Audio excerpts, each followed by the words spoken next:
अक्सर लोग ये एतराज़ कर रहे हैं कि हमने पाकिस्तान सॉफ्टवेयर एक्सपोर्ट बोर्ड में यानी कि पीएसईबी में रजिस्ट्रेशन करवा के पीएसईबी का सर्टिफिकेट भी हासिल कर लिया है, लेकिन फिर भी जो हमारा टैक्स है वो बैंक 2% काट रहा है।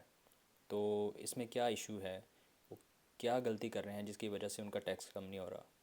तो इसमें मैं आपको बता देता हूँ कि जब आप फाइलर होते हैं तो वो ऑटोमेटिकली आपका टैक्स 2% से, अगर आप नॉन फाइलर हैं तो फॉरेन इनकम पे यानी कि फ्रीलांसर की इनकम पे 2% टैक्स होता है। जब आप फाइलर होते हैं तो वो ऑटोमेटिकली बैंक के पास आपका रिकॉर्ड पहुंच जाता है और वो आपका टैक्स 1% डिडक्ट करना शुरू कर देता है। लेकिन पीएसईबी के केस में इस तरह नहीं होता।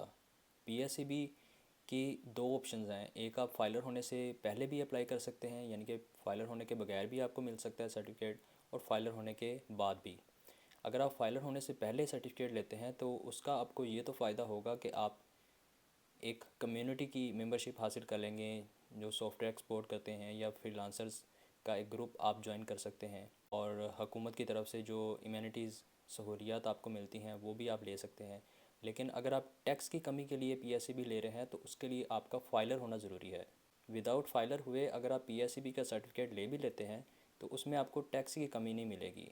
टैक्स की कमी लेने के लिए आप फाइलर होके जब पीएसईबी का सर्टिफिकेट लेते हैं तो आपने बैंक को इन्फॉर्म करना होता है कि आपने पीएसईबी का सर्टिफिकेट ले लिया है।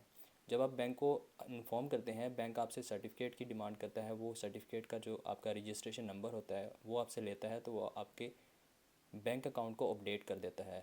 उसके बाद फिर आपका जो टैक्स होता है वो 2 या 1% की बजाय डायरेक्ट 0.25% भी आ जाता है। तो ये मुकम्मल तरीकाकार है जो आपने पीएसईबी सर्टिफिकेट हासिल करने के बाद अप्लाई करवाना है। इससे मुतालिक कोई भी आपका क्वेश्चन हो या पीएसईबी सर्टिफिकेट हासिल करना चाहते हो तो आप मेरे व्हाट्सअप नंबर पर मैसेज करके रब्ता कर सकते हैं।